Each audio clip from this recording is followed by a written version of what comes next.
Welcome to Daily Living with Father Chapin, where we consider God's Word and how we might be able to apply it into our daily living. Yes, my friend, that is what we do. Sometimes the Bible can be a bit confusing, so we bust it down like a fraction. We're asking, hey, what do these Gospels have to do with me? How can I take these Gospels and apply them into my daily living? How can I take these Gospels and apply them into my daily living so that I can become, a reflection of God's love to a world that doesn't know God and definitely is in deep need of more love.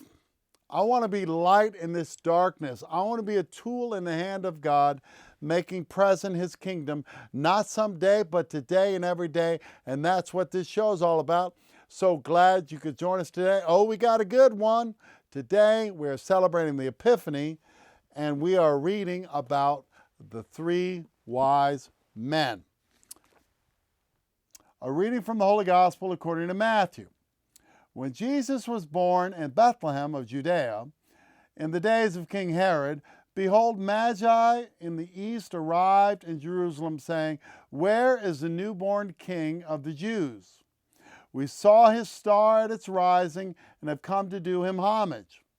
When King Herod heard this, he was greatly troubled, and all Jerusalem with him. Assembling the chief priests and the scribes of the people, he inquired of them where the Christ was to be born. They said to him, "In Bethlehem of Judea. For thus it has been written through the prophet, and you, Bethlehem, land of Judah, are by no means least among the rulers of Judah, since from you shall come a ruler who is to shepherd my people Israel." Then Herod called the Magi secretly and ascertained from them the time of the star's appearance. He sent them to Bethlehem and said, "Go and search diligently for the child. When you have found him, bring me word that I too may go and do him homage." After their audience with the king, they set out, and behold, the star that they had seen at its rising preceded them until it came and stopped over the place where the child was. They were overjoyed at seeing the star, and on entering the house, they saw the child with Mary his mother. They prostrated themselves and did him homage. Then they opened their treasures and offered him gifts of gold, frankincense, and myrrh. And having been warned in a dream not to return to Herod, they departed for their country by another way. The gospel of the Lord, and what a gospel it is, my friends. You hang out. We're going to talk about this gospel and a few other things here as we consider God's word and how we might be able to apply it into our daily living. Hi, this is Father Chapin, host of Daily Living with Father Chapin. It is such a pleasure to be able to come into your home each and every week and share the good news, but it's a bit expensive. So I would ask you to consider grabbing a piece of paper and a pencil, and at the next break, I'm going to share with you some details how you can become a partner with Daily Living. And together, we can take the good news to a lost world. What do you say we get back to the show? Welcome back to Daily Living. So today, we revisit, as we do every year at this time, the three wise men, also known as the Magi. Tradition names them Melchior, Balthasar, and Gaspar. And every year, as we set up these nativity scenes, large or small, these mysterious figures appear, kind of hanging out in the background. Like I said, they're a bit mysterious. They don't look like anybody else. They don't dress like anybody else. And they come with these strange animals that we call camels. But of course, as a kid, what really got my attention is that they come with presents. But who are these mysterious people we call Magi? And why is this story told every year at this time? And even more importantly, how do they apply into our daily living? Well, my friends, this is exactly what we're going to be talking about today. You know, the other day I was visiting a friend, and I looked down, and they had a small nativity scene under the tree, and it looked like the kids had gotten into it and kind of rearranged things, and somebody put a wise man right next to Jesus. And I couldn't help but think to myself, well, that's wrong. I mean, that's Mary's spot. What's that guy doing there? But then I caught myself and I thought, well, how would I know? How would I know who was standing where? It's not like I was there. In fact, how would anybody know exactly who was there and where people were standing? In fact, as long as we're bringing this up, did you know that there is significant scriptural evidence that suggests that the visit of the Magi didn't happen till 2 or 3 years after he was born? Oh yeah, I mean, did you notice that our gospel today says they were overjoyed at seeing the star, and upon entering the house, they saw the child with his mother Mary. The house, not a manger. But why let the facts ruin a good story? We have conflated these two events through the centuries and put them together in the manger. Why? Because that's what we do. We call it tradition. Tradition is folklore passed down from generation to generation, also known as myth. Myth is defined as a traditional story, especially one concerning the people, well, the history of people, and explaining the supernatural. Other words come to mind, like I said, folklore, but legend, fable. But there is a second definition of myth, and that is a widely but false belief that is held. Now, so here's a problem. Many people will look at myth and then automatically assume, well, it's not true. And that is just simply not the case. Myth is often a story that conveys a higher truth. So when it comes to the supernatural, you just can't pin it down with a solid definition because it's outside our experience of the natural world. But that doesn't mean it doesn't exist. It just means that we cannot put it into the box of definition. So all we can really do, and this is what the Bible does, is kind of point to it using literary devices such as allegory, hyperbole, and myth. And these devices are used to communicate a higher truth. Consider Genesis for a moment and the story of Adam and Eve and the fall of man. What is that story really trying to communicate? Well, it's trying to communicate that sin came into the world. So the question is not, can a snake really talk? I mean, I've never really seen a talking snake. Can snakes talk? That's not the question. The question is there evil in this world? And I don't think you got to look too far to see that that's certainly the case. So myth serves a very important function as it conveys truth from one generation to the next. Now, when you apply this concept of myth to the Christmas story and the birth of Jesus, well, it's almost overwhelming. I mean, you got Santa Claus, you got mistletoe, you got reindeer, you got elves, you got 50% off at the mall, you got the manger scene, you got the 3 wise men. But hold on there, Sparky. It might be tempting to try to lump the 3 wise men, also known as Magi, into this category of myth. But there is much historical evidence to support the existence of Magi. And while I give you they probably weren't at the manger scene, that doesn't mean they didn't exist, because they did. So let's talk about this. When Jesus was born in Bethlehem of Judea in the days of King Herod, behold, Magi from the east arrived in Jerusalem, saying, "Where is the newborn King of the Jews?" Now, the first thing I want to point out, did anybody notice that it does not specifically number these Magi as 3? It just simply says Magi from the east. Now, of course, tradition puts a number of 3, most likely corresponding with the 3 gifts that they brought, but who knows? It could have been 50 for all we know. But once again, who are these guys? These Magi. Who are Magi?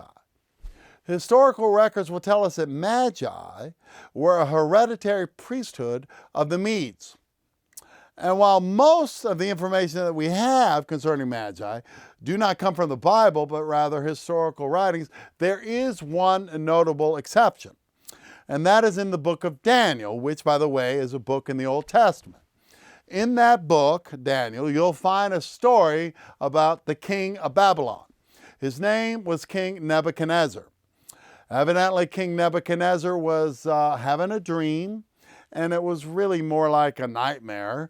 And of course, in the ancient world, dreams were taken much more seriously than today. So when he wakes up from this dream, he immediately calls in his posse, the priests and the sorcerers and these magi who are the priestly sect running the country, and he demands that they interpret his dream.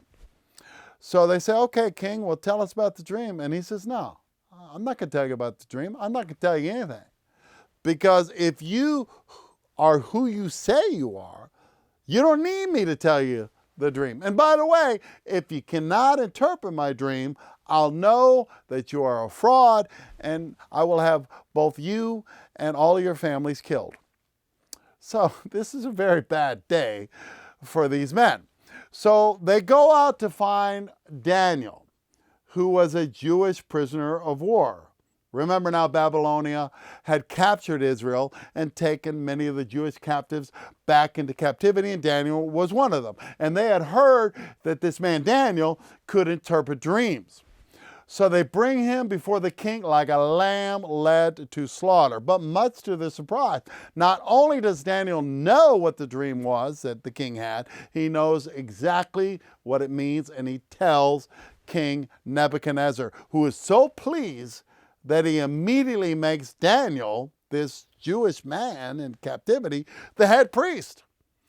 Now, of course, the other priests don't like that very much, so they devise this plan to have Daniel killed. They come up with this law that you needed to worship the king or you would suffer death. Knowing that Daniel worshiped the one and true God Yahweh, he would refuse and end up being thrown into the lion's den, which happens. But as the story goes, Daniel walks out of the lion's den unharmed, and those same treacherous priests that had plotted to have him killed are thrown into the lion's den instead and immediately torn limb to limb, because what goes around comes around, my friend. So anyway, Daniel, who is given this title of the chief of the Magi, or Rab Mag, becomes the chief administrator of not just Babylonia, but the entire Persian Empire. So as Rab Mag, he is chief magi. Now that word magi comes from the word magus, which, by the way, is where we get magistrate. Because not only were the magi authority on all things religious, they would also mediate civil or political disputes. They were highly learned people in the areas of law, mathematics, politics, and of course the world's religion. They would have known all about the world's religions at the time, and of course Judaism was one of those. But they're pagans, they're sorcerers. Now all of a sudden you have this Jewish captive, and he's running the show. I'm talking about the odd man out. But the funny thing is that even though the Jewish people and the Persians were very different people, they suffered a remarkably similar fate. Both nations would later fall to Alexander the Great, only to later regain their independence. Then came the rise of Rome, and General Pompey of volcano fame. He conquers Jerusalem and installs his puppet king, King Herod. Later on, Rome will attack Israel's neighbors, Parthia. This is Daily Living. I'm Father Chapin. You stick around. We will continue to talk about this amazing gospel that comes to us here as we consider God's Word and how we might be able to apply it into our daily living. Hi, this is Father Chapin, host of Daily Living. If you feel like you're being fed by this ministry, I would ask you to prayerfully consider a partnership with Daily Living and what we're trying to do here. A monthly gift of any amount that you feel comfortable with, and I will send you a monthly newsletter, and if you provide an email address, a script of the show prior to its broadcast. Just write a check to Daily Living, P.O. Box 339, Nitro, West Virginia 25143. You can also go on the website at mydailyliving.com and give through PayPal, and together we can shine the light of the good news in a whole lot of dark places. What do you say we get back to the show? Welcome back to Daily Living. Now, just for the break, we were starting to get into the history of Israel, and we're getting a bit into the weeds here, but this is very important, okay? When General Pompey conquered Jerusalem and installed his puppet King Herod, they would later go on to attack the neighbor of Israel, Parthia, which of course is run by the Persians. They mounted, Parthia, a counterattack to Rome and attacked Israel. And, well, King Herod went running off into exile.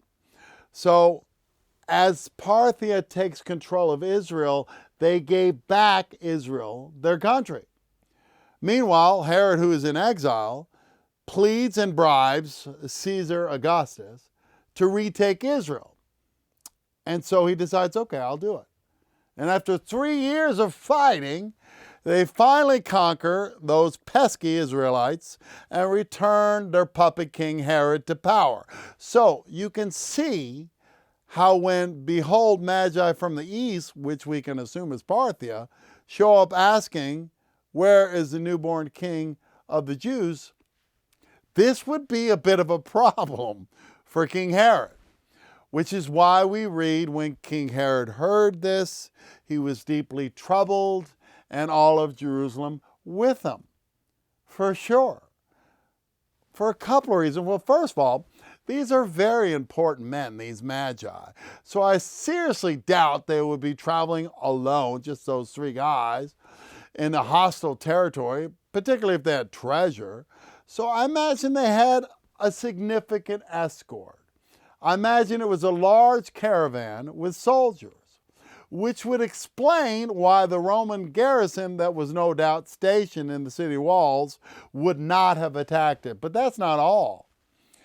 When they ask, where's the newborn king of the Jews? I'm thinking King Herod's thinking, what newborn king of the Jews? I'm the king of the Jews. And there's only room for one king around here.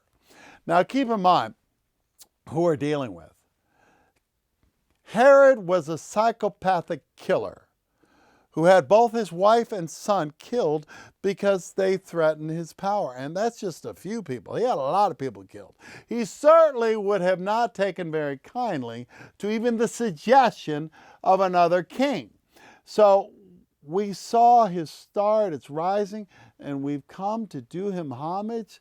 Tradition, folklore, mythology will tell us that the Magi were following a star, which, that would be a hard thing to do.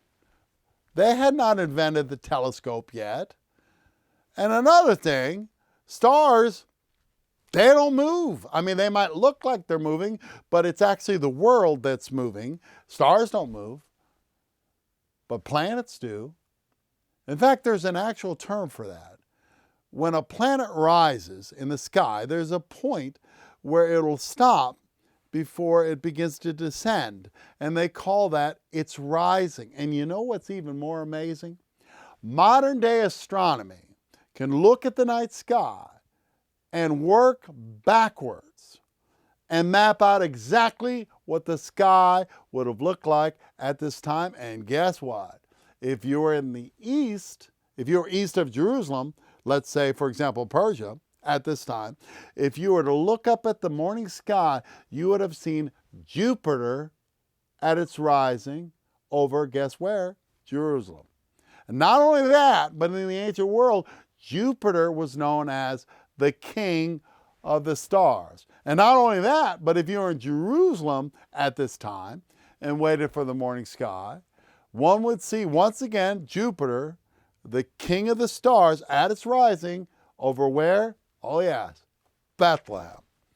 Now we're just talking here, but I think it's fairly safe to assume that Daniel, as Rab Mag, certainly would have taught his fellow Magi about the Hebrew Scriptures and about how a king was coming and that they should be on the lookout for a star arriving in the morning sky. So they show up. We saw the star and it's rising, and we have come to do him homage. What happens next is a bit curious because, first of all, the fact that we have these pagan magi, they're not Jewish. They seem to know the Hebrew Bible better than anybody else. We saw the star at its rising, and I can only imagine that as they were making their way to the center of Jerusalem, a center of the Judaic faith, in this holy city, they were probably expecting like a big party, like a celebration, like Mardi Gras or something. But imagine to their surprise when they finally get there, well, it's just another ho-hum day in the big city. Star? What star? These pagan foreigners had traveled at a distance, at great peril, to follow a star that nobody in Jerusalem even seemed to notice. And you know why? Because nobody took the time to look up. It had been almost 400 years since the last prophet had spoken to Israel, and the whole idea of the coming of a Messiah had been lost in tradition and folklore and myth, and no one was waiting. Does this sound oddly familiar to anybody? Good thing there's nobody like that around here. So Herod calls in his peeps to ask, hey, where is this Christ to be born? And they refer to the prophet Micah. They say Bethlehem, which is precisely where Jupiter, the king of the stars, would be seen at his rising. And what happens next is a bit curious because it tells me that Herod doesn't really take this very seriously for two reasons. Number one, he's certainly not a very religious man. Number two, he just sends him off into the night and says, hey, when you find the child, let me know so I can pay him my respects. Yeah, right. Not even a small escort. Understand, he had plenty of soldiers he could have, just a small attachment to kind of like keep an eye, but he doesn't. So off they go into the night to this community called Bethlehem, which is about 6 miles outside of Jerusalem. They find the child, they prostrated themselves and did him homage. And then they opened up their gifts of gold, frankincense, and myrrh. Can you imagine what Joseph must have been thinking about now? Imagine the trial he's been through. Mary coming up with this fantastic story, which he didn't believe at first, but then he had a dream. Later, he finds himself in his own hometown for the census, and all his relatives had turned their back on him, and his child is born in an animal stall. And then, of course, there was that thing that was said by Simeon and Anna at his presentation, but I can't help but think that he would have been, at this time, plagued with doubt. And then all of a sudden, these strange men show up from the east to do the child homage and give him these gifts of gold, frankincense, and myrrh, which tradition will say that the gold represents kingship, and the frankincense represents priesthood, and the myrrh represents perfume used to anoint the dead for someone who would conquer death. Story goes on. After having been warned in a dream not to return to Herod, they departed for their country another way, the double secret back way, which is no small detail because when you're defying orders of a king in his own land, that's not a small thing. That's the kind of thing that'll get you killed. But then again, I guess sometimes following the will of God can be a bit dangerous. So we know that soon Joseph will have another dream where he is told to get up and flee to Egypt because Herod has become enraged because he finds out he's been double-crossed by the Magi, and he orders the slaughter of the innocents, which is a gruesome horror story that quite unfortunately continues to play out in this country every day. So Joseph has this dream, and he's warned to flee. So you can see how this treasure comes in rather handy in a timely fashion, as it provides Joseph financial means for his escape. Why? Because God takes care of his people. So, what a story! What do we do with this story? What is the deeper meaning of this story? How can we apply this into our daily living? Well, first of all, there's a whole lot of deeper meaning. But I just want to focus on the biggest lesson. And the biggest lesson is this. When these magi arrived in the city of Jerusalem, it was just another ho-hum usual day in the big city. Why? Because they were spiritually asleep. As a result, they completely missed it. Much like Lazarus lying in the grave, they had wrapped themselves in the burial bands of their habitual sin as they snoozed in spiritual slumber. The difference between the Magi and the people of Jerusalem is quite simple. The Magi were watching. The Magi were awake. What about you? If Jesus showed up in the middle of your life today, would you even notice? Or are we so caught up in this material world, the day-to-day, that we'd miss it? Let us not allow ourselves to get lost in the noise. Let us not allow ourselves to get lost in the tradition, the folklore, and the myth of the Christmas story. My friends, Jesus is sending you a star today. Are you taking the time to look up? Every day in this country, somebody does something nice for somebody else.